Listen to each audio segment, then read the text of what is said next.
Today's very special episode, it is the first one of NFL Hard Knocks on HBO.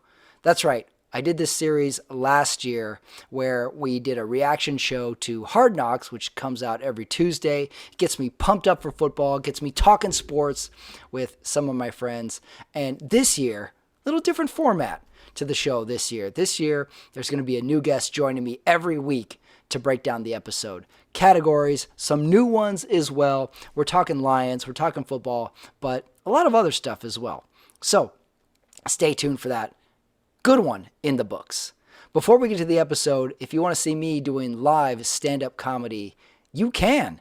This Friday, August 12th, 9:30 p.m. right here on the West Coast. Come out. And how do you come out? Well, you come right to me. I have the discount link. I have the comp link. So no need to hesitate. 9:30 p.m. here in Burbank, California. A lot of other funny comics on the show as well. So go check that out. I'll be looking for you. Today on the show, it's episode 1 of Hard Knocks on HBO Max. Did you renew your subscription? Did you renew the correct subscription? Because I didn't. It took me a few tries to get it right. But I did. Detroit Lions. What are we thinking about Detroit Lions? Well, we're going to talk about it. And who's going to talk about it with me? Comedian Travis Tate is joining me. He's been on other shows on the network, and he's back talking football. Pretty rich football history, as you will find out, between me and Travis. We go down memory road. Maybe a couple of pictures from our high school days are shown on the screen. I don't know. I don't want to jinx it. Not to mention he has a comedy special out called World's Greatest Dad. He has a dry bar comedy special as well. So we talk about it all. You can see him on there. So are you ready? Put on your helmet. Put on your knee pads. It's NFL Hard Knocks. Episode 1 reaction show starts right now.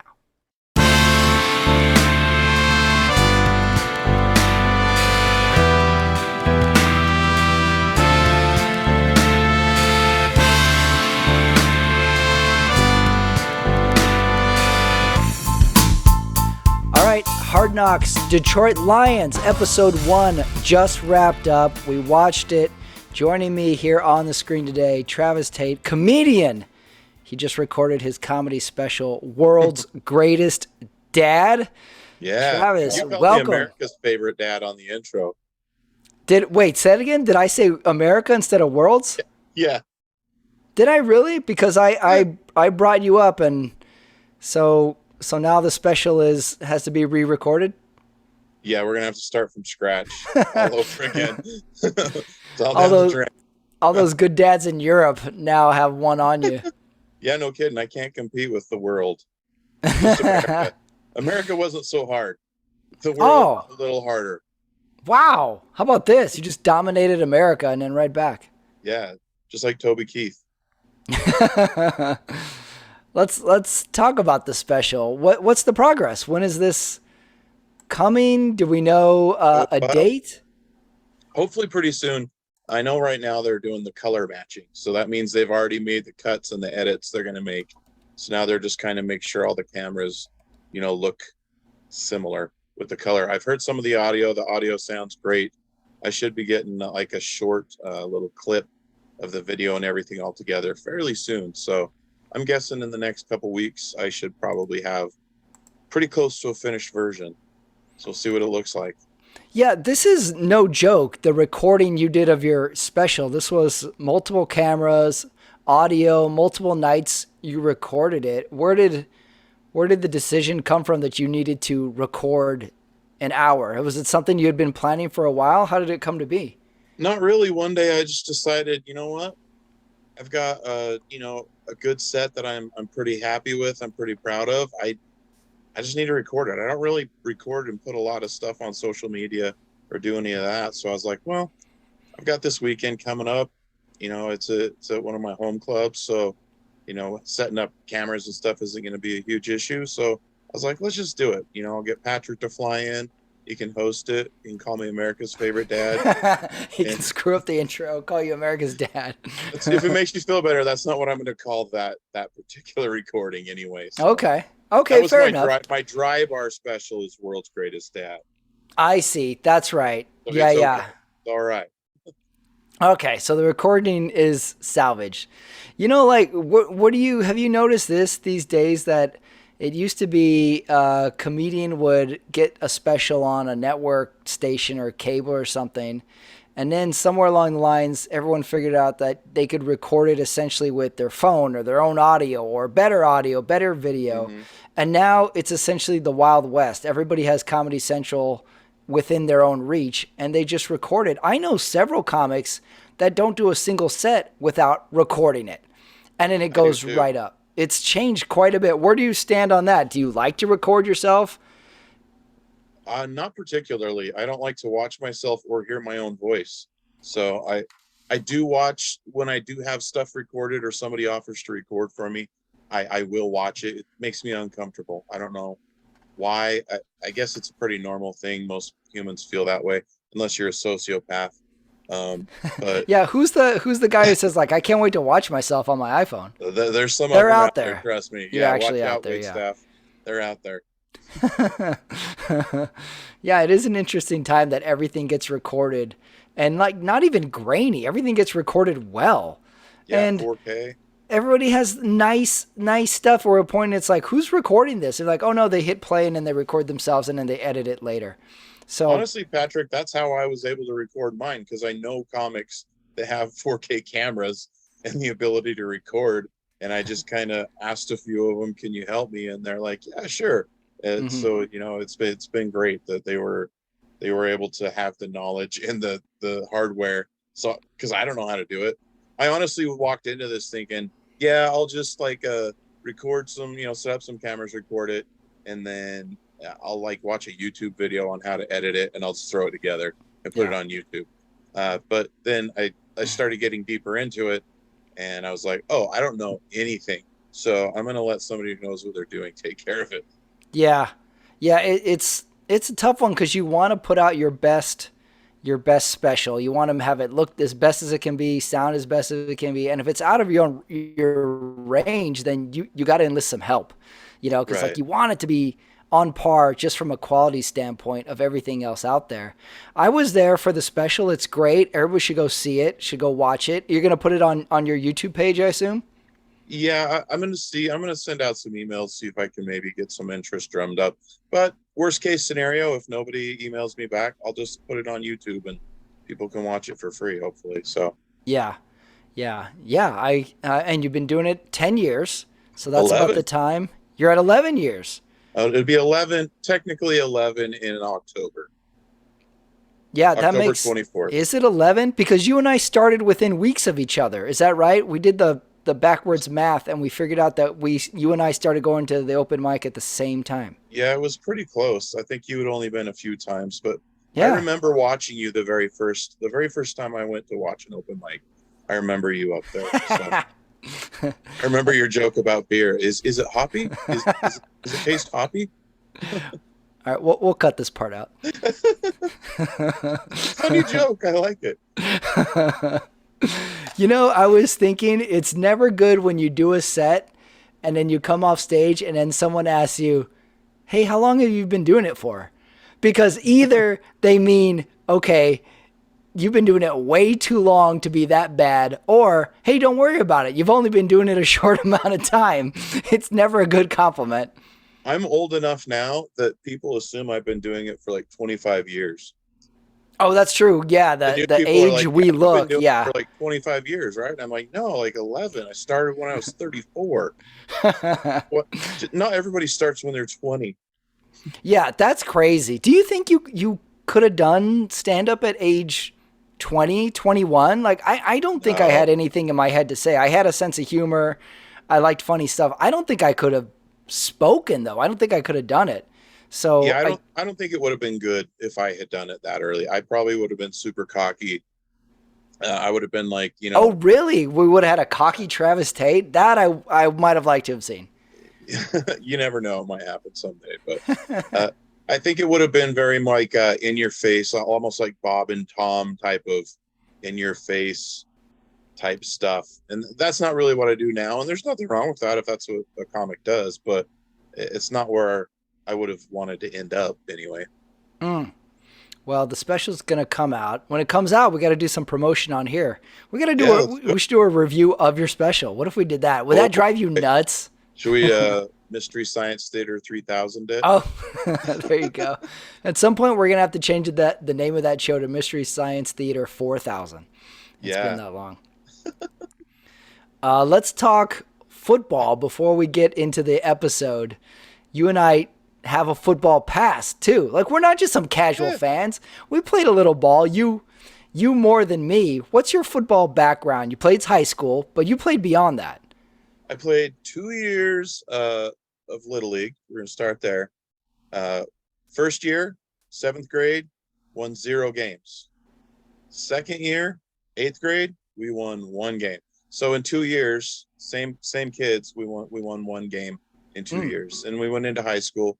We had a pretty decent freshman team. We were a little tiny small town, and we were playing like the big city, like what would be like a 5A school, like type schools. So we were getting thrashed in Little League. When we got into high school, we were playing other little tiny towns, so it was a little bit more even. So we had a decent freshman year. I ended up my sophomore year, I didn't really play much at all. I was a tight end my freshman year. Of course, I was an X-Men as a little leaguer. That's if you don't know what that is. The fat kids have to wear an X on their helmet. Because they're overweight, and you can't just see that from the fact that their jerseys don't fit. You also need to put an X on their helmet to further humiliate them. Fat shaming little kids is fun, but people don't realize, the crossover of sports to comedy. You think all jocks and athletes are like bullies? There is a lot of shaming, bullying, and regret that happens in sports because there's always the biggest kid. There's always the smallest kid. There's always the worst kid on the team. There's always the standout. There's the rest of us in the middle.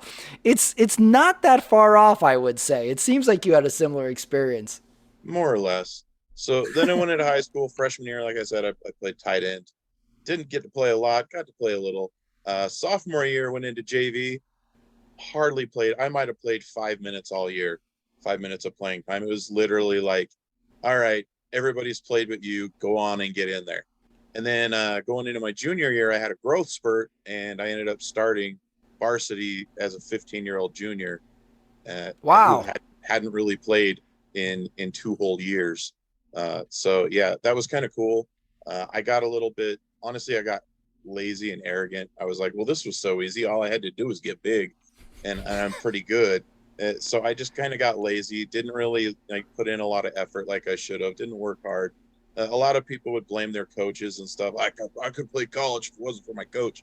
No, my coach was trying to do everything he could to get me to go to the weight room and work out a little harder and put in more. And I was just like, I got a girlfriend. That's all I want. That's all I want. Yeah.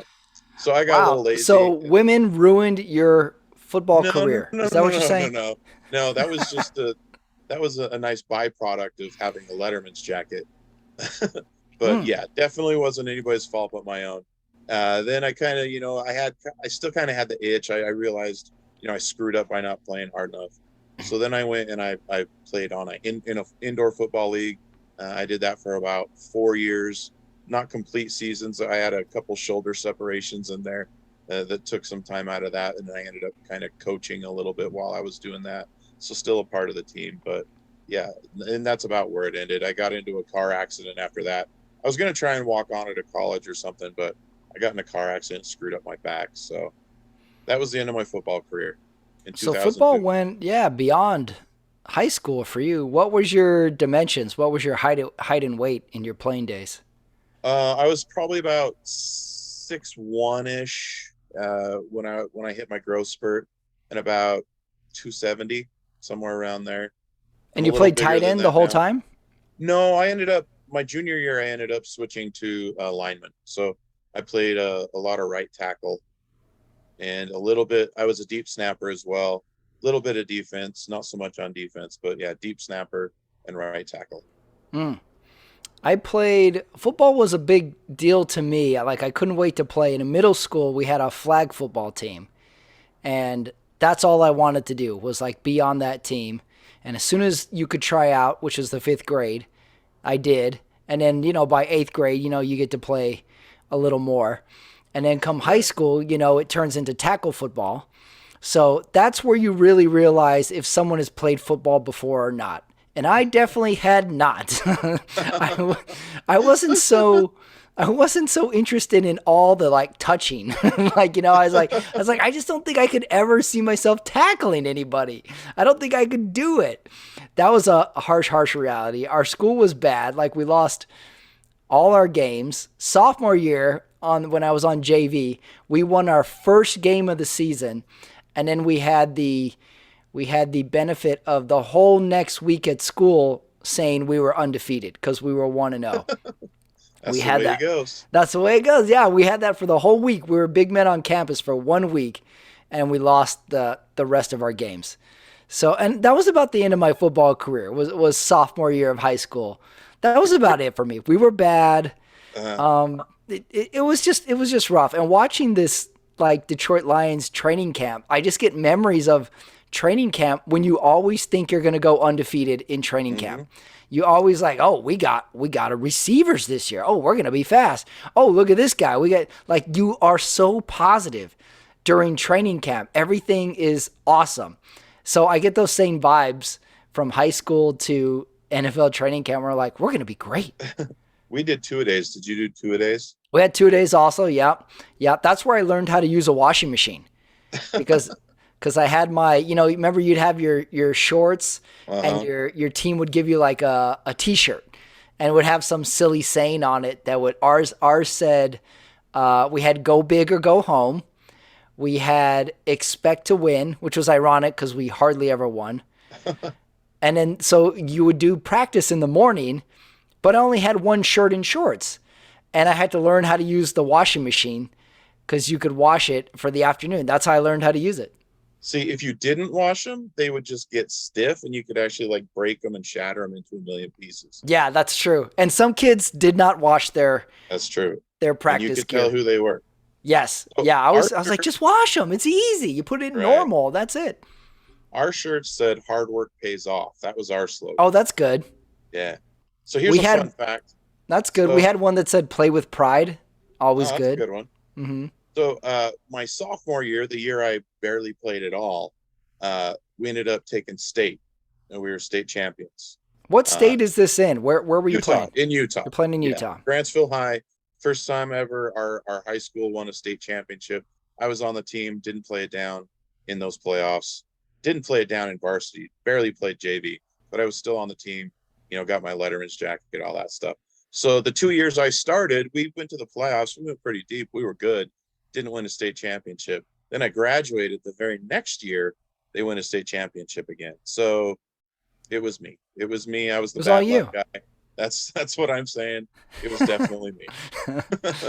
Look at that. You were on your way until women ruined your body and football chances. No. You're not going to say it. You're too nice a guy. You're the world's greatest dad. But I will say it, Travis. I did when I played indoor football. I got to play fullback though. That's when I got into real good shape, Patrick. That's when I used to be able to dunk a basketball and stuff. I still can't believe that. You don't have any video of this or any photo evidence that you dunked a basketball? No, this is before camera phones, man. This is no camcorder? No Sony Steadicam? No, man. No, I could dunk with both hands. It's really? Legit. There's witnesses out there. There's witnesses that saw it. I used to dunk on people. I can't even believe this. I still want to see Cocky Travis the comedian, and I want to see you dunk a basketball. All right, next time we get together, I'll bring it all out. Well, you mentioned the Letterman's jacket. I want to bring up a picture. I've got an old football picture of you, and I have an old football picture of me. Okay, here you are. Take me back to this young man. This is Travis Tate. You're 16 years old. What's going on? Your neck is the same width as your head. Yeah, it is. It's pretty. It still kind of is. You almost look like if Chris Hardwick was a bully. Look at that face. That's pretty close, actually. No, this was my senior pictures, my senior year of high school. I was still actually 16 at this time. I've got another one. Basically, they took my Letterman's jacket on and they put a fake tuxedo over top of me that only covered the front part. And so I've got a tuxedo picture that goes along with this too. You can see the cool 90s gray background back there. That's pretty Yeah, special. very nice background. You I got guess we didn't have lasers that year. The lasers had already been not cool. So we're like, lasers just were make it big. gray. I do want to say that t-shirt I'm wearing is a Massimo. I was pretty happy. I love that shirt. Nice Massimo from probably Target or something. It was a t-shirt? Yeah, Yeah, you had to have a cool t-shirt in those days. it was all about t-shirts.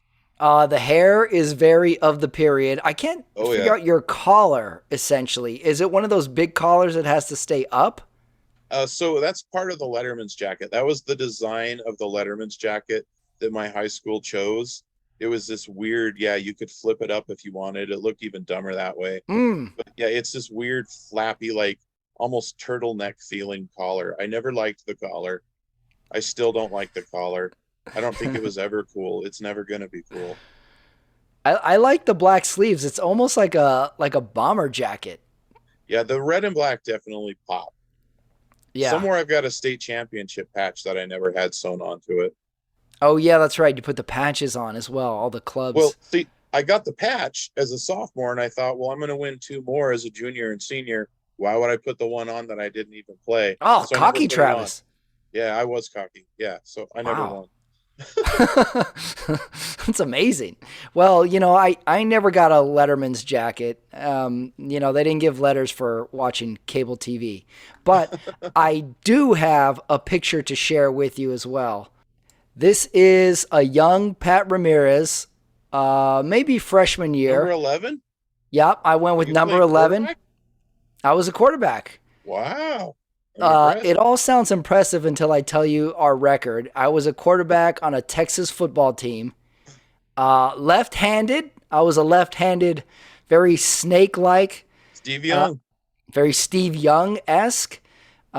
We threw the ball, I think, 3 times the entire season. So I don't know if I really got to show off the arm that much. You'll see in this picture, I'm mostly pad. There's more equipment in this picture than there is human. You'll see I taped my shoes for some reason. Not sure why exactly I did that. I have the world's largest knee pads on. Those are big knee pads. I got some large knee pads on there. And I look like if the wind blew hard enough, I would fall over from the weight of this uniform. I wish I would have shown you a picture of me actually on my pads and stuff. I had a neck that'd be roll. cool. Oh, yeah, the neck roll? Yeah, I had a neck roll for a while. There's no neck rolls anymore. That's, because they taught us lower your head and kill the other person with your head. So, I mean, I've got a lot of memory loss now, but it was worth it, I think. The neck roll was We'll see big. if my family feels that way when they have to wipe my butt later. Yes, look at world's greatest dad. I have to wipe his ass, but he had a neck roll. It'll be world's saddest dad at that point. Also, sometimes referred to as the toilet seat, the neck roll as well. Yep, the neck roll Was a good one. It was so we didn't break our necks when we were literally using our heads as a weapon. That's what the neck roll was for. There was something called the cowboy collar as well. Do you remember that? Yep, I remember that one. I can't quite picture it, but I remember that name very specifically. Was that the wedge? Was that the wedge? It was something that poked out of the top of your collar, and it might have come up higher than the Bill toilet Romanowski seat. wore one, right? Maybe a Romanowski. Yeah. Do you remember this player called Brian Cox had a weird Played square for the Bears and the Dolphins, yeah. Yeah, he had this weird square thing that popped out of his shoulder pads that I think was of the same family as the cowboy collar. The other thing if somebody was wearing something around their neck, they might kill you. Yeah, that was a dangerous player. Yeah. If they added to the equipment on their own dime, if this was aftermarket equipment, that was a bad man. You needed to steer. If you taped your shoes like I did, you could keep going. But if you had neck protection, look out. Look out. The other thing I like in this picture, this guy on the far right, he's wearing the shirt Montwood Rams. That's the team we were playing. He looks confused by what my team or what I'm doing in this photo as well. And then this guy right here in the middle, he's got the hat. He's just to the right of the referee. May or may not be holding a beer. Oh, he's definitely holding a beer. I think he's holding a He's beer. admiring your play action skills, I think. That's right. Doing. He doesn't know if I have the ball or not still. Yeah, he's like, I can't tell. Did he hand it off? Or has he still got it? Mm-hmm.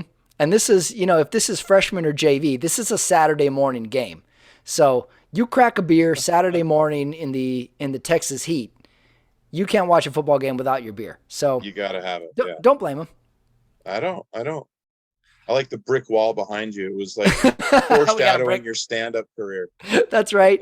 Yeah, I would go up to the brick wall, at halftime, and I'd be like, "Hey, is it hoppy? Does anybody like is it hoppy? Like craft beer? Is it hoppy?" Travis, do you like this joke? That was my early days as a quarterback / stand-up. You look like you're playing for Army. Yeah, well, our school was a Notre Dame knockoff. We were a Catholic all-boys high school, and we were the Fighting Irish.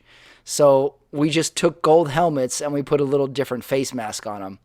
That's the most Texas mascot you could have. The Fighting Irish. The Fighting Irish, yeah. Yeah, it was an odd combination. Hispanics go Catholic hard, but Irish, a little bit harder bridge to cross. That's where the beer comes in. Yeah, there you go. He's your mascot. He's the Fighting Irish. We got the Fighting Irish. We start fights. He's getting ready to fight. You want to talk some Hard Knocks? Let's talk some Hard Knocks. You know what? Opening question for you. Does the NFL hate us? Why the Detroit Lions for Hard Knocks? I'm trying to convince myself of reasons to watch it, and I came up with a few. But there's like 10 other teams I would rather see than the Detroit Lions. What do you think about the Lions as the choice in general? Let's start there. I think the main reason they chose the Lions is their head coach, because he's such a personality. He's so big and just so crazy with the things he says. And I honestly think that's one of the main reasons they took or chose them. Also, just there's such a legacy there. I mean, they're one of the oldest organizations in the NFL. I'm sure, that maybe that'll play into it a little, but they've also got quite a bit of upside. They've got some pretty good weapons offensively and defensively that, they might be on the upswing 5 years from now. You never know. They might be a pretty decent playoff team. Storylines like going into it. I mean, having watched episode 1, was the head coach, the number 1 draft pick. I forgot they had the number 1 draft pick. And all the former players that are on the coaching staff. I thought that was pretty many. Yeah. That was pretty interesting and something I don't know. And then I put just in my notes, Jared Goff ? I forgot he was even on this team. He's their starting quarterback. I hope an episode in the future they dive into him, because that is such a loss last year that the team he left goes to the Super Bowl and wins the Super Bowl. Right. I think he needs some redemption, and I really hope we dive into him at some point in this series. I honestly think next offseason, it's supposed to be a quarterback class, kind of like we had the year before last. When you had, Justin Fields, Trey Lance, Zach Wilson, Trevor Lawrence, all those guys. That's what they're expecting the quarterback class to be like next year. Mm-hmm. So I would assume the Lions probably will be drafting Jared Goff's replacement next year. Oh, you think so? You think this is a make or break year for him? Yeah, for sure. There was a point last year where Dan Campbell basically said, he actually said in a press conference, I need more from Jared Goff out there. He played poorly. It was rough. Yeah. It was rough. It might be one of those guys where just he's out of the league in the next 2 seasons. He could very well be where like, hey, remember when we were all into Jared Goff? And then you just like lumping in with a bunch of other QB names from the 90s. Yeah. Like, remember Stan Humphries? Yeah, he might be a career backup or something like that too. The kind of guy where, your QB goes down, he comes in for a game or two to spell and try and just basically not just throw the season away at that point. Maybe you can get a couple good games out of him. Like a Fitzpatrick kind of guy. Mm-hmm. Think of how many high draft picks essentially come and go. Remember, Josh Rosen was a high draft pick. I don't know where he is now. It's a super hard position, and it just seems like the pressure is immense. And you either make or break. And then you're just gone. You're just gone. Matt Leinart was another one where like got a couple starts and then just sort of faded away. Mark Sanchez was another one, actually won a playoff game. And then he's back up at Dallas for a year.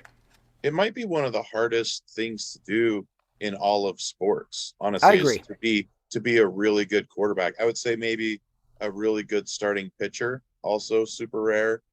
But yeah, starting quarterback, there's a lot of people that are starting in the league this year that teams are just trying to get through the year with them. Yeah, that's a good point. There's never been a year where all 32 teams or whatever the teams were at the time had killer quarterbacks. You've got 5 or 6 that are pretty elite, and everybody else, they might have a great game one week and they might stink it up the next. It's another position too that relies largely or maybe more majority on the mental than the physical. Because I would remember in the late 90s in the Dallas Cowboy heyday when their quarterback would go down and they brought in Vinny Testaverde basically out of retirement because he knew the offense. And he was like, yeah, I can hobble around and hand the ball off and throw 7 yards. I'm like, are you in shape? Can you even throw the ball? But he managed. He was totally capable. And he's like, we just need someone to run it. We just need someone to run the show who knows the plays, knows the checkdowns, and then you can be sufficient. It's a very cerebral position. I think what would you say mental to physical for a quarterback? Is it 75-25? Am I off in that? What would you give it? Jeez, I don't know. 75-25 mental over physical. I think there's a lot of mental toughness. You want to be able to take a risk. You also need to know, have the maturity to realize, I can't make that throw. It's going to get picked off. So I think there's a lot of times quarterbacks will make a throw because they got a little bit of a macho thought in their head, like, I can do this, I can do anything. And then, all of a sudden it's a pick six going back the other way. So there's definitely a lot of mental there. We don't need to bring up my high school football picture I put up there, Travis. All right? I think it's becoming more physical, though, especially with all of the running quarterbacks that are in the NFL. I mean, Josh Allen physically, when his first couple of years, they had to do a lot of work. And you can see how much more, capable he is now, that he's had so much good coaching. Because when he came out of Wyoming, his throws were all over the place. His arm was literally in different places on each throw. It was just like some dude throwing it in the backyard. It was like Brett Favre's Wrangler commercials. That's what his throws look like. So, I mean, there's definitely a little bit of both, but I think mental is really what separates, the good from the great. Yeah. I mean, look at the best quarterbacks in the league. You would still call those pocket passers, Brady, Rodgers, so the pocket passer is still around. Like we've been saying since we were kids, like the new quarterback's going to be a running quarterback. Like how long have we've been told that? That's been beaten into our heads, Travis. And yet the pocket. Steve Young and Randall Cunningham, I think that's. Yeah. I mean, there was Fran Tarkenton way back before we were even around. But I grew up watching Randall Cunningham and Steve Young, and nobody else in the league was doing that. So it was pretty amazing to watch what they could do, especially Randall Cunningham. That guy was next level. Yeah. I mean, he definitely set the stage for all these guys. He was like a rough draft Michael Vick. Like he had everything. And then he would throw the ball a million yards. Every once in a while he would punt too. I oddly remember that. Strange. The guy just was doing everything. And he was so skinny. And I like that he had that. He pet his dog. I like that he had that little renaissance with the Vikings too. I always liked him. Yeah, he was a stud. All right, real quick. I'm not going to give you any time to think. How many Detroit Lions, can you name? This can be all time. All time? Yeah, go all time. Okay. How many Lions can you name, Travis? Barry Sanders, Chris Spielman, Scott Mitchell, of course. Let's see. Rodney Peete was a quarterback for a while. Man, I might start running a play. Matthew Stafford. On the team now, let's go on DeAndre Swift, Amon-Ra St. Brown, Jared Goff, Jamal Williams. All right, I'm starting to run out of names. Okay, you got to 9. I was willing to give you Wayne Fonts if you had thrown that one out there yes, too. Wayne Fonts. I think I got to 5. I think that's as far as I got. I got Scott Mitchell as well. Oh, yeah, I had Megatron. Yeah, Megatron, that's right. I don't even know his real name. I just know his Megatron. I can't remember it now either. All right, let's talk about the episode. Episode 1, a pretty heavy Coach Campbell episode, I Oh yeah, thought. yeah. Starts out with his, I don't know what you would call it, mantra, rules for life, quote, I just wrote season welcome quote, speech question mark. his orientation speech, Yeah, maybe? And it is, don't be late, don't be overweight, don't disrespect your teammates or this game. Do you think you could live your life by these terms, Travis? I think I probably should. I probably should try a little harder for Coach Campbell at some of those. But yeah, I think I could probably do it. It's a great coach line because, a coach can throw out any broad saying, and if it makes halfway sense, then you're like, yeah, yeah, yeah. We had one at my high school, and it was be honest and be on time. And I remember hearing that. I was like, I can do that. I think I can do this. 2 for 2. 2 for 2. Coach Campbell talks about grit. I love a coach who talks about grit. Yeah. Very good. And then I was kind of struck by, if you're coaching an NFL team, just the massive undertaking it is to get this team to week 1, to get all the offenses, all the defensive, all your assistant coach, all the logistics. I got overwhelmed. I see it in his face too. He's like, this is a massive job. I kind of wondered while I was watching it, was that all one take, or did they separate that up? Was that like an hour long and they just gave us the highlights? Or was he really just all over? He was all over the place with that. Yeah. He was all over the place, but the intensity was there. I'll give him that. A lot of intensity from Coach Campbell. Yeah. A lot of intensity. Definitely. He's got a fun personality. I mean, maybe if he's yelling at you, it's not so fun, but yeah. Yeah, we need an episode where he gets mad. He got a little mad at the end of that first practice where he wasn't. Yeah, he got a little mad. You know when a coach says, turn down the music in any setting, he's pissed. He is pissed. Turn off the music. Yeah, it went from turn it down to turn it off. Turn the music off. Yep. Yeah. We had some coaches get pretty mad during our many winless seasons. We had a coach, Patrick. We were kind of losing at halftime. We weren't playing so good. So they made us sit in the showers in the locker room in silence. And somebody started whistling the Andy Griffith theme song. So everybody started whistling it. Our coaches were so mad. They were so mad. They're like, we're just going to go home. We're just going to forfeit the rest of the game. You can't listen. Like, nobody's talking. We're whistling. You also forget, high school football, these are just adolescent boys. And right up there with anything else is just the ability to fuck around. Like a prank or a joke or a randomly placed fart is everything. Yeah, everything farts are the best. To a locker room. On a bus, at first it's funny, and then you're like, oh, we're trapped in. Yeah. We're trapped in our own stench. It's a fart tube on wheels. We had a game where we were getting killed like 30-0 at halftime. And the coach gives us the speech like, play with pride, your parents are in the stadium, all giving us all that. And right. The end of the game score, we got all pumped up, and the end of the game score was 30-7.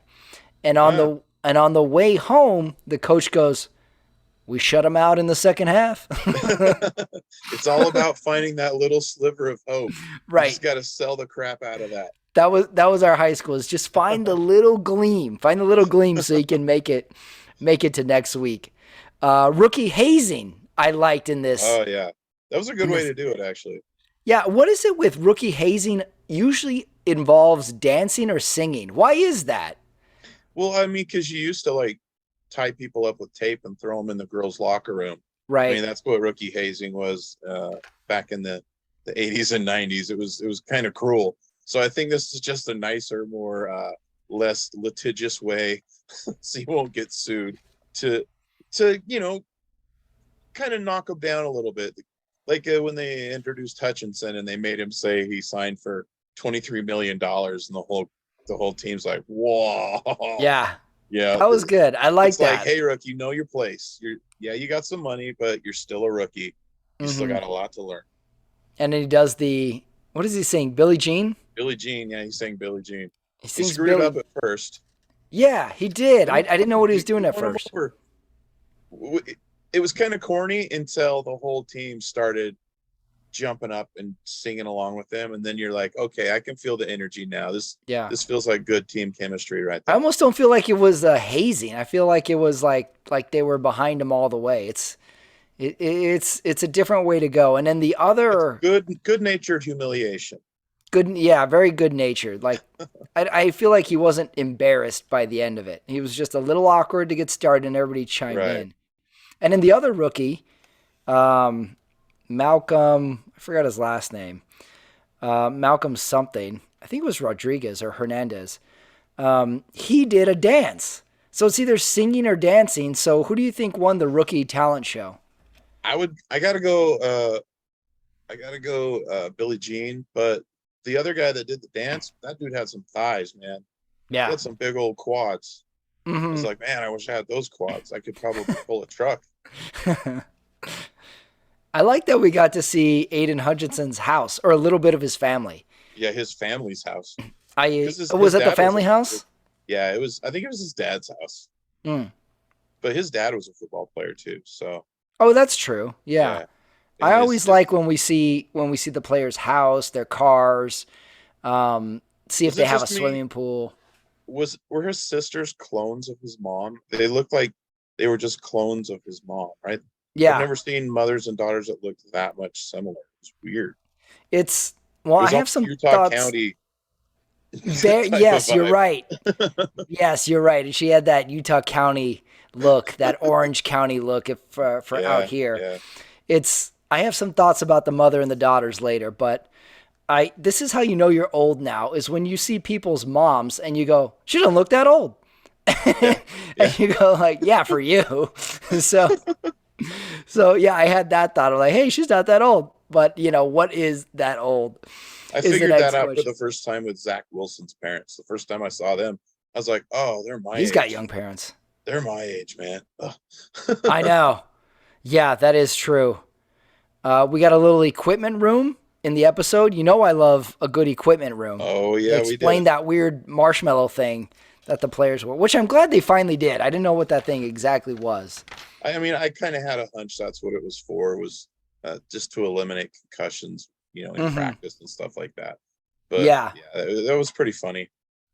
It was kind of funny at watching the players and the coaches react to it because we've been seeing them in camp for a couple of weeks now, so we've been seeing the highlights. And our first, at least my first impression was that is a weird looking thing on the helmet. I would be embarrassed to wear it, and they all felt the same exact way. So that's Yeah. good. Yeah. Yeah. They're falling off all the time. I think everybody's on the same page that it's just purely there for safety purposes or something. Right, It's right. huge. It's massive on them. It's really It's so funny. big. Yeah. It's going to be one of those things in 10 years where we're going to say, like, hey, remember those things we used to wear until we invented whatever, this new thing? Do It's you the complete. remember? It's the opposite of a neck roll Yeah, that's true. The neck roll went from the neck onto on top of the onto the helmet. top of the head. Do you remember in the 90s, there was a few players that wore essentially a cap on top of their helmet? Don Beebe. Don Beebe, I think it was Steve Tasker, actually. Oh, you might be right. Yeah. Maybe. It was a Bill. You're right, though. It Yeah, was it a was Bill. definitely a bill. There was a guy on the 49ers as well that had essentially a double helmet.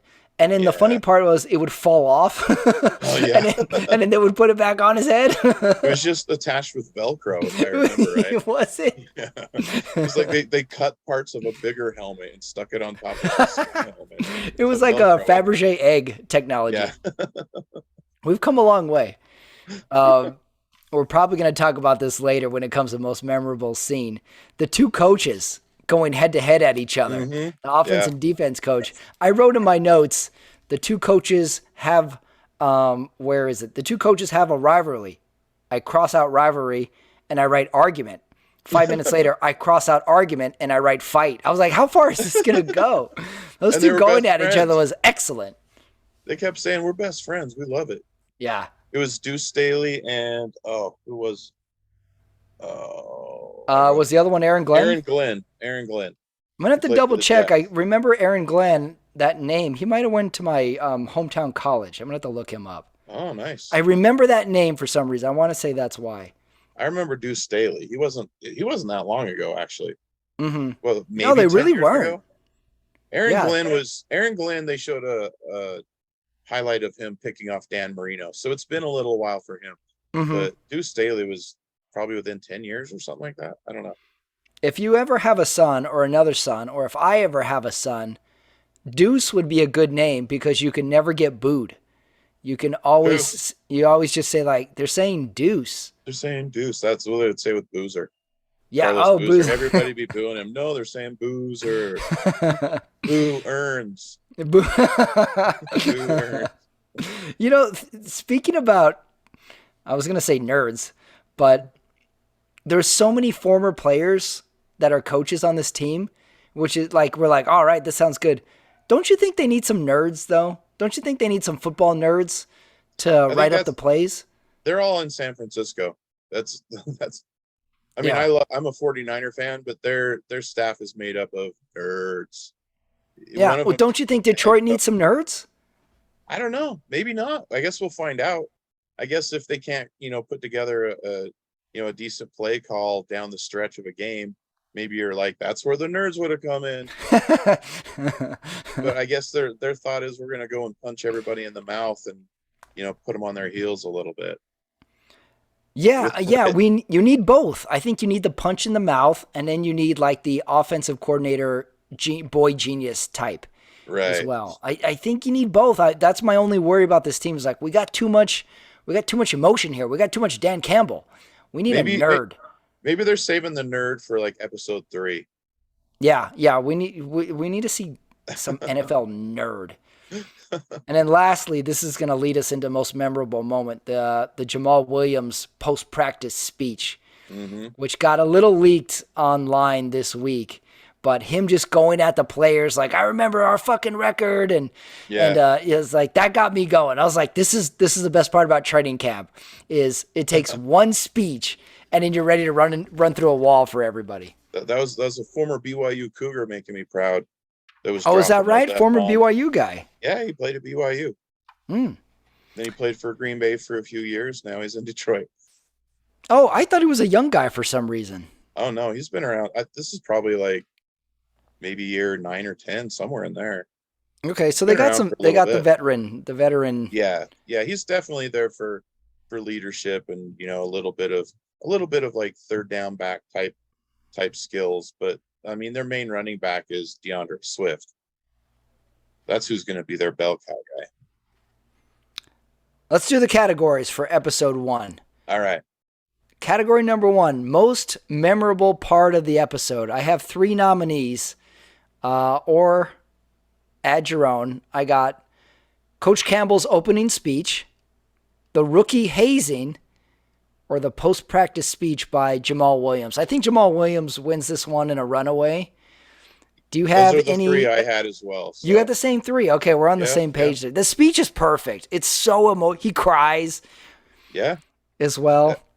You can tell it's like he's the veteran. He doesn't want to be on a losing team for the rest of his career. He wants to, be on a team that's going to make a difference. So I think it was totally legit. It was genuine. One of my favorite lines from that speech was, "If you're going to piss like a puppy, stay on the porch." That Oh was yeah, toward the good beginning. quotes in this speech. Yeah, there's a lot of good quotes in this episode. Yeah. But that was one of my favorite ones. But yeah, the emotion, you could see the other players' faces, like they were feeling it. They're gonna play hard. If nothing else, they're gonna be like, remember, they used to call the Timberwolves the pesky Timberwolves when they were a brand new organization Mm, because they played hard. They weren't very good, but they played hard. That's what the right. Lions are going to be. Even if they're not winning, even last year they played hard. Think about even before the Patriots dynasty. Remember, they were the plucky Patriots as well. Yeah, That was another one. The speech is so great because like it starts really low. And he's like, bring it in, everybody. This is a practice we didn't want to have. We're going to get better. And then it just like gains momentum. And then I like when he's like, I get emotional. I like when he throws that in there. Who do you think, say we make this speech a movie, or this is in a movie. Who do you think could give that speech? Is this a Cuba Gooding Jr. speech? Is this a Michael B. Jordan? Is Denzel's too old, but could we have a Denzel? I already know who would play Jamal Williams in the movie. Oh, It okay. would Am I be it skipping would on the be category, or are we coming up to this? well, you just asked who would do that speech in the movie. All So right, I already let's do know it. who it would be. It's an actor named Jonathan Majors. Are you What's familiar he with in? him? No. So he's going to be playing Kang in the Marvel movies. He was in the Loki series. He plays Kang in the Loki series. But he was I just watched him the other night actually in it's a movie on Netflix. It's a Western. It's called The Harder They Fall. It's got Idris Elba in it too. But Jonathan Majors, really good actor. He would pull that speech off really well. That's what I was thinking while I was watching it. Was like I would want this guy to do that speech in a movie. That's good. I'm going to check that out. Check him out, yeah. And he even kind of looks a little like Jamal Williams. We both agree the post-practice speech, most memorable part of the episode. Followed very closely. Next category, favorite quote. This episode did have a lot of them. I was surprised when I looked at my notes. I was like, oh my God, I got a lot of quotes. I got 1, 2, 3, 4, 5, 6, and one honorable mention as well. I got Coach Campbell's mantra, don't be late, don't be overweight, don't disrespect yourselves or this game. I got, we running through your body like diarrhea. I got that one too. That one's great. I got, think of that fucking record. I got the one coach when he says, grit, dream, love. I got, I got, it's okay to tell the man next to you, you love them. Oh yeah, I forgot about that one. I got, if you got to shit, get up and go outside the door for 8 seconds. Don't bust ass. Yeah, I condensed that quote too, by the way. It goes way longer. And then my honorable mention is from that one coach when a player does something wrong and the coach just goes, you don't want to play. I think every coach has told a player that as an insult. I know I've been told that many times, like, you don't want to play. I was like, I really do, coach. Yell, you and me's going to fight, boy. Oh, Jesus, really? Yeah. I had a coach. On the ball. I had a coach. He was the basketball coach, and he was a military guy, and he was hard as nails. He was hard. He was a tough shit. And he was this black dude. He was a military guy. Somehow he had this injury, and he limped. He always limped everywhere. And thus the rumors began of where that limp came from. There was rumors that it was a car accident. There was rumors that he was in a fight with a grenade. There was rumors it was a birth defect. But one time we were shooting free throws and the coach farted. His name was Coach T. He farted and everybody looked at him and he looked at us and he just goes, don't tell your mamas or your daddies. And that was it. That was his quote. Oh, that's a good one. It was Coach T. The quotes I wrote down, there was a couple from Jamal Williams. You already said one. We're gonna run through your body like diarrhea. The one I said earlier. If you're gonna piss like a puppy, stay on the porch. That's a good one. And then I got a couple Dan Campbell ones. There was one they showed a highlight of him when he was, I believe, the Dolphins tight end coach, and he was coaching up the tight end, and he goes, you got to get close. You got when you're hip to hip, dick to dick. That's when you can work it out. Oh, I missed that one. That's good. Yeah, hip to hip, dick to dick. That's a good coach quote. Dick to dick. The other one was during his introduction speech. He goes, it doesn't matter if I have one ass cheek and 3 toes. I'll still kick your ass. That one's borderline like plantation owner. Like it makes just one enough ass sense. cheek and 3 toes. What does that even mean? It makes equal parts no sense and equal parts sense. He's still gonna kick your ass. That's it. The dick to dick one is funny. It reminds me of my business venture that I want to open up a gay sports bar. And it's going to be called Helmet to Helmet. Helmet to Helmet. It's really small. It's a tight space. Yeah. That's right. We could go in on this business, Travis. We could be partners. It's all tables. Any other quotes? Did we get them all? I think that was all the ones I wrote down. Okay, fun category. Who from this episode should have their own show? I have 2 nominees. Okay. I have the Hutchison mom and the sisters. I think right. they could very easily have a little like Housewives of Detroit or Players' Wives type of show. And I bet they would be entertaining. I hope we come back to them at some point during this season. And then my other nominee is the 2 coaches need to have their own show. That. And then I wouldn't mind this one. This one might be like an FX show. Remember when Aiden Hutchison and the other player were in the cold tub? Yeah. And they were just talking? This show is going to be called Cold Tub Confessions. And they just kind of talk and confess to things in the cold tub. It was cool because they had such different backgrounds. Like one was, the player or the son of a former player that kind of had a legacy going right into Michigan. Like even if he stunk, he probably could have played at Michigan. Turns out he turned out really good. And then the other kid, he said he was from Kenya. Like he's like, I didn't even play football growing up. I'm not from America. Yeah. I didn't really have a lot of scholarship offers. I just went where I could, and I loved it and appreciated it. It was a nice little juxtaposition there. But my nominees were also the 2 coaches, Deuce Staley and Aaron Glenn. The back and forth was just too funny. The fact that they were best friends and they were just roasting each other constantly, just busting each other's balls. Oh, it was great. That was great. Yeah. I cast them too. I did too. We'll get to that. I'm surprised either of us didn't throw that in our most memorable part of the episode, because that whole sequence was funny. It was so fast, I didn't have time to write anything down, to be honest with you. The part where some play happens and the one coach is like, yeah, write down. You always writing. You always writing shit. And what you writing down? Nothing down. You ain't writing nothing down. It was so great. That we should have added that most memorable. That whole sequence had me laughing. And with coaches, I've always said coaches are essentially people who have 7.5 jokes, and then they repeat those jokes for the next 15 years. Every coach probably that you and I had saw Caddyshack, Ghostbusters, Fletch, and they just repeated those lines until you became old enough and said, hey, that's from a movie. Like, did you have a coach that would say if you said something and he didn't hear you, he would go, excuse you? Like, and he wouldn't say pardon me or excuse me. He'd say, excuse you? I'm like, speaking of Caddyshack, how about a Fresca? Oh, you can't see it. Your line background blocks it out. No, I definitely had, like I said, that coach I had, every time somebody would screw up, false start or on the ball. On the ball was good. Yep. On the ball. I had a coach, if you screwed up and then you had to do the 10 push-ups, he would say, on your face. He would say, on your face.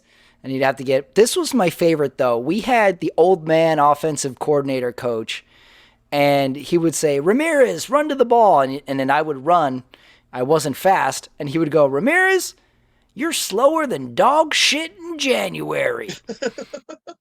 I never knew I still don't know what it means. I know it means I'm not fast, but none of the players were like, yeah, it's because of this. That was his saying. I've never heard anybody else say that. He was like, and then of course at some point the players start picking up on it. Like you'd see someone at school moving slow and you're like, Armendariz, you're slower than dog shit in January. That was his quote. There was one practice where I forgot to pack a t-shirt. So I just had to go, pads and jersey, nothing underneath so you could see my torso. And I had the chest hair working.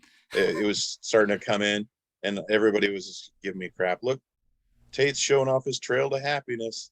The cheerleaders down here, check out the trail to happiness. You forget about all the sexual undertone that is just thrown out every 7 sentence with high school boys. Especially with balls involved. Oh, yeah, balls. I forgot about this one, too. If you were doing push-ups, remember the coach would say, he would say down, but you couldn't go up until he said up. So he would say down, and you would have to hold the position, and then someone would yell out, balls are hanging, and then everybody would start laughing and fall on the ground, and then the coach would punish us more. But to that one kid, it was worth the joke. We did this thing once, Patrick. It wasn't sexual at all. So it was after Jurassic Park came out, 1993. That was my I think going into my junior year. We had just seen. We actually went as a team. We were at a football camp all together, and we went and saw Jurassic Park as a team. So when we were having our two-a-day practices, the first practice with helmets, we started chasing this one kid. We were acting like we were velociraptors, and we started chasing him, and he dropped his helmet, and a couple of us kept chasing him, and everybody else just started like hitting the bottoms of their cleats on the helmet, leaving black marks all over him. Oh yeah, I remember that move. Yeah, you could darken up someone's helmets. It was a white helmet too, so there's just black lines all over it. What the hell happened to your helmet, boy? The locker room humor is, you can't make it up. Like when a movie does locker room, like they never get it right. You know, you can't overthink it. I love the locker room humor. Next category. What job would you want from this episode? For me, it's easy. As soon as they showed the equipment room, I'm like, I want to be equipment room guy. We're on the same page on everything, man. You want to be equipment room guy too? I specifically want to be the guy that puts the marshmallows on the top of that helmet. That's a cool job. The job I want. Yeah.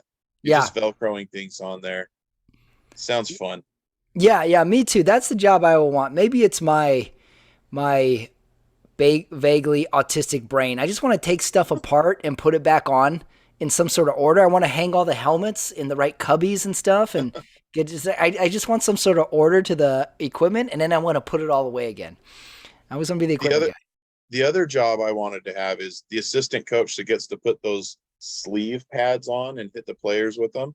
Oh, that's a cool job too. I'd do that. Yeah, it covers your whole arm like you've got giant boxing gloves.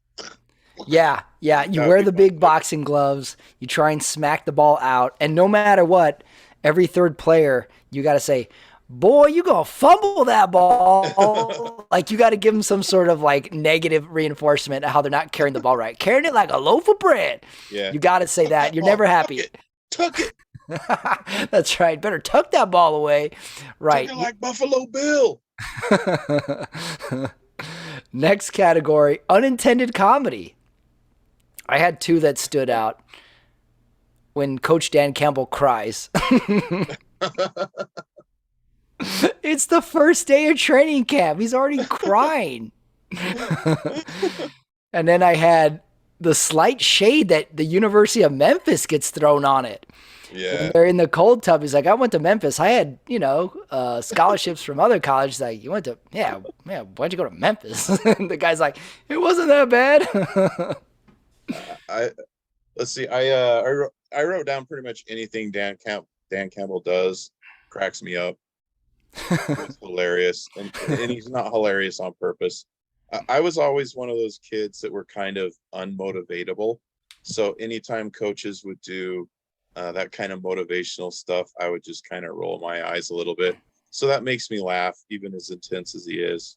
Mm-hmm. Uh-oh, you're frozen up. You there? Yeah, I'm here. Okay. Was I frozen? No, you weren't. You were good. Okay. All right. All right. The other thing is, I can't remember the kid's name. Michigan kid. Aiden Hutchinson. Hutchinson. When his mom tells the story about finding a picture of him wearing the Lions jersey, and then like a couple months later she finds it on the floor between her feet, I was like, how the hell did it get there? It's also a very boring story. You found a picture on the floor. Incredibly boring story. It's like, this isn't even interesting. It's coincidental at best. Total mom story. Right. Where like she finishes a story and you don't know that's the end of the story. You're like, oh, how about that? You're waiting for this big, explosion of emotion or something, and it's like, yeah, and then he got drafted to the Lions because I had the picture in my purse. I'm like, okay. we need more Hutchinson mom. She might be nuts. We need some more. We need her own show. Could be. Yeah, I'm gonna work on a name for my Real Housewives / Sisters Mom of and Aiden. Clones. Oh yeah, there we go. I like that. Okay, my new favorite category. We already did a little bit. Cast the athlete. I had Jared Goff gets Ryan Gosling all the time, so I'm going to give him that. I couldn't think of a good Coach Campbell actor quite yet for him, so I went a couple different ways. We can go cool guy Coach Campbell and go Kevin Costner. Maybe Kevin Costner hits the gym a little bit, builds some muscle mass on him, and he could be kind of cool Coach Campbell as well. I had that, and then I casted Aaron Glenn, and what's the offensive coach's name? Deuce Staley. I casted Deuce Staley and Aaron Glenn. I got Deuce Staley's the bigger guy. Uh-huh. I got Mark Curry as Deuce Staley, and as Aaron Glenn, Chris Rock, and they can just go at each other all day long with like the funny jokes and kind of stepping around. Like remember when the one coach was circling the other coach, and he's like, "I'm a vulture." I cast those guys too. They don't necessarily look like their counterparts, but I think the vibe they were giving off, these two actors would work great. I got Craig Robinson as Deuce Staley. Oh, that's good. He's a lot bigger than Deuce Staley is, but the attitude was there. And for Aaron Glenn, JB Smoove. Oh, that's good too. These are solid picks. Seeing those two go back and forth would be pretty good. Oh, I'd probably take Patrice if he was still around. I had him too if he was still around. Yeah, for sure. It'd be hard for him to move around a lot though. But yeah, I also got. I said the Jonathan Majors for Jamal Williams. I got a Ray Liotta for Mark Brunell. Even though Ray Liotta's interesting. Dead, I love a Brunell casting. But he kind of looked a little like with the silver fox hair, a little Ray Liotta in there. That's good. I like the Ray Liotta pick for Brunell. For Dan Campbell, I kind of went for like a mashup of Stone Cold Steve Austin and Goldberg. Oh, a wrestler. Yeah, Goldberg is good. Be a wrestler. Yeah, Goldberg was a pro football player. He played for the Falcons for a little while. So he's got the background to know what coaches are all about, especially in training camp. So that's probably as far as he went most times. That's good. Goldberg's good. Yeah, I want this TV show to happen right now. I want Chris Rock to be walking around Mark Curry and saying like, "You ain't writing anything. What you writing down? You always writing." These two coaches are gold. Like we need them all the time. We need them in a car driving to lunch. We need them hanging out. We need them like at the family barbecue. They should be the new Sonic commercial people. That'd be good. In the car, eating Sonic, talking trash to each other. Yeah, you always order chili dogs. Why are you eating chili dogs? Yeah. Why do you like tater tots? What's so great about a tater tot? Yeah, and then JB Smoove could snap back. He was like, "I like tater tots because there's so many of them. So many of them. I could eat them one at a time." Like, you crazy. You're always writing down stuff. Great. All right, last two categories. This one's fun. Massive predictions. Having watched this episode, it can be anything. You can predict their record. You can predict their playoff run. You can predict something happens in the middle of the season. This one is totally open for interpretation. What do you got for your massive prediction having watched episode 1? I have 2 predictions and 1 guarantee. Oh boy. Okay. 2 predictions. They involve people that weren't even in this episode.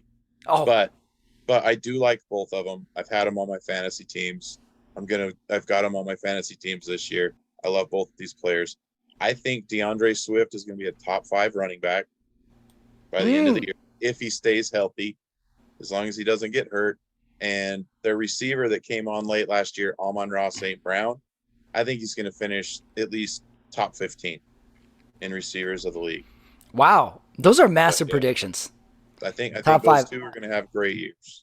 I like how you threw in if he stays healthy. If he that he's kind of injury prone, but he's a stud.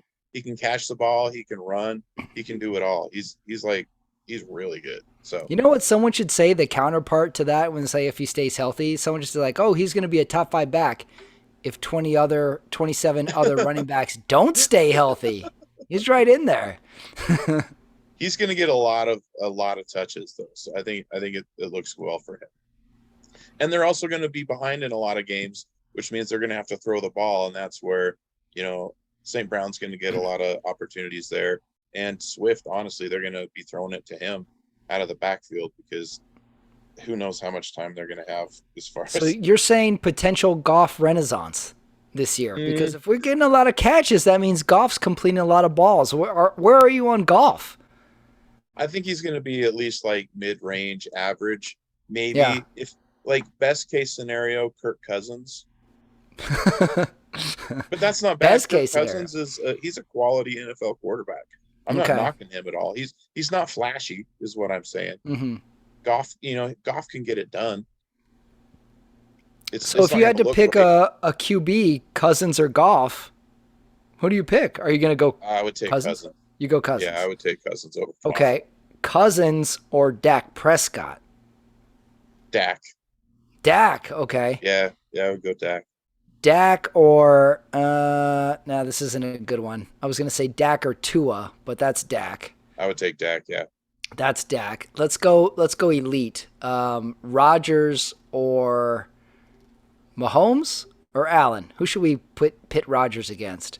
Let's go Rodgers and Allen this year. Who do you? I would say definitely Allen. Really? I think Rodgers. I don't think Rodgers year, cares. I don't think he cares about football that much. I think he does, but I think his receiving core is not what it normally is, and I think it's going to be a struggle for a little while. I think it's going to take them probably 6 games before they hit a stride. Mm-hmm. So I think they're going to have a slow start. Allen's going to start out right out of the gates, I think. Same with Mahomes. Well, Mahomes, his receiving core is a little different too, but I think Andy Reid is his head coach and Eric Bieniemy is the offensive coordinator. I think they got some stuff cooked up. They're going to be okay. Really? Okay, so you're high on KC this year. Yeah. I don't know about their running back situation. Okay. But I think receivers, they'll have enough weapons that they can plug in some numbers after losing Tyreek Hill. Here's my massive prediction. I want you to be sitting down for this. Okay. Week 1, the stage is set. Everybody's 0-0. I'm assuming they're going to be home for week 1. The fans are there. We have a new Detroit Lions. Hard Knocks was great. Who takes them out of the tunnel? Eminem. Maybe. Coming out of the tunnel, get everybody jacked up. What do you think? I think Eminem needs to be a part of this team. They might as well. It's not going to hurt. They might as well sign him as a slot receiver. No, I don't want him to play. I just want him to be like the honorary guy. You know how the big Viking, hits the drum at the beginning of their games? So I think we need Eminem to be some sort of mascot for this team. Bring him out of the tunnel. Something like that. Dan Campbell could wear him in a baby Bjorn on the sideline. I'd like that. Eminem just kind of hanging there with his feet dangling. That would be fun. I'd like that. I definitely like. Could Eminem sing the national anthem? I know he's a rapper, but could he put something together? Sing. I don't think he can sing. I don't think he can sing either. If he could sing, he would have done it by now. We didn't do my guarantee though. Oh, you had a guarantee. Go ahead. Yeah, I guarantee the Detroit Lions will play on Thanksgiving Day. Hold on. No, I do have a real guarantee. I guarantee they will double their win total from last year. What did they win last year? 3? 3. I think they're going to be 6. at least 6 games. Probably, maybe, if they get lucky, 7. But I don't think they're going to be. That's a guarantee. You're guaranteeing 7 wins? No, I'm guaranteeing 6. You're guaranteeing 6. I think they're going to win 6. Yeah. I think they've definitely improved their team. Okay. I think 6 right wins. About that. Especially, look at some of the other teams that got worse this year. So you're going to say they're going 6-11? How many games do they play these days? I thought it was 17. 17 games now, yeah. It was 18 to make 17 games. 6-11. 6-11 is not bad. That's your guarantee. Interesting guarantee. At least 6. They might win more, but I think they'll win at least 6. Wow. All right. Travis, who won the episode? Until about 3/4 of the way through, I was going to say Dan Campbell, but I think it's got to be Deuce Staley and Aaron Glenn. Really? They're back and forth. I want to see more of that. Yeah. I think we as fans, I think we just barely hit the tip of the iceberg of who actually is involved with the Detroit Lions. I didn't know the coaching staff. I knew Goff. I knew their number 1 draft pick. I knew what the coach looked like, but this was all new to me. All the faces, all the names were new. So the two coaches, learning all about the coach, apparently Brunell is still coaching and in the league. Yeah. So that big education and learning about the coaching staff. So you give it to the 2 offensive coaches. I also liked that they kind of highlighted Jamal Williams because, I mean, I seriously watched him being a BYU fan. I watched him clear back in college, and the dude's a stud, Hmm. and he's been in the league for almost 10 years or whatever. That's good staying power for a running back. That's a long career. So he's obviously got the talent. He's a good guy in the locker room. I mean, realistically, after hearing that speech, I was like, Jamal Williams might end up being a coach when he's done playing Hmm. because that was pretty motivational. It really affected the players. So I would say he's an honorable mention. Well, he won our most memorable. Yeah. That's for sure. I got for who won the episode, the Detroit Lions fans. This has got to be. This might be the best part of the whole year for the It could Detroit be. Lions Yeah. fans. It might be the highlight. There's no wins, there's no losses. We get to see the Lions, compete. I mean, we didn't talk about this, but I love when they do the tackle drills, and they line everybody up in two rows, and then the two guys try and tackle each other or run through each other. There's a lot of like jawing and like fist pumping with guys that. So I think the Detroit fans have won the episode. They got a number 1 draft pick. The coach is fun and motivated, and we got fun coaches, and who knows what can happen. Anything can happen right now in the preseason. Anything could happen. Yeah. So Except I give probably it. winning the Super Bowl. No, that could happen right now. Theoretically, it could. It could happen. Yeah, they could win this. They could make a deep run in the playoffs. Mathematically speaking, they have not been eliminated from Super Bowl contention yet. That's true. Yes. That's true. They could make a deep run. Or I could open my gay sports bar. Yeah. Helmet to helmet. We'll call it Lions Run. Helmet to helmet. A Lions Run production. Well, that was Hard Knocks episode 1. I think there's 5 episodes. Travis Tate, tell us where we can find you, Travis. You can find me at Travis Tate Funny on pretty much all of the social medias. Keep an eye out for the special, whatever I end up naming it. Probably Travis Tate Live at Wise Guys. I think that's what I'm going to call it, unless something else comes into my head. Or also check out my Dry Bar special on drybarcomedy.com. You can get a free, I think, 7-day trial if you type in the code Travis Tate, no spaces, and you can watch my special. Perfect. That'd be great. He's out there, everyone. I'm out there. Travis, thanks. This is fun. Thanks for having me, Patrick. It's always great talking to you, man. Okay, that is it for the episode 1 of Hard Knocks on HBO with the Detroit Lions. Detroit Lions, who knew? Who knew they were so interesting? I found it pleasantly surprising and enjoyable. Makes me excited for the weeks to come to see where exactly this team is going. I don't know. Does anyone else want to do some blocking drills right now with me? I want to thank Travis Tate for joining me, sharing his football knowledge, sharing his high school football photo as well. Mine too. I think if me and Travis were in a tackling drill, I think I would be about 3 feet into the earth. That's no surprise though. I had tape on my cleats for Christ's sake. Forget all that. Me doing live stand-up comedy this Friday, August 12th, 9:30 p.m. Flappers Comedy Club is where you can find me, and you can also get in by coming directly to me. I have the link. I have the comp site that you go to get to the show. Lots of other funny comics on the show as well. So don't miss it. Let me know you're coming. It's going to be great. Well, what have we learned today? We learned the NFL is almost back. Training camps are happening. I have great ideas for sports bars of the gay persuasion. Travis had quite possibly the world's largest Letterman's jacket collar. We cover it all here. Especially thanks to you for listening. If you are unfamiliar with the channel, check out my other shows. Check out my other interviews as well as my review shows as well on there. So much on there, and a new guest next week on the Hard Knocks Review Show. Who will it be? Well, stay tuned and listen.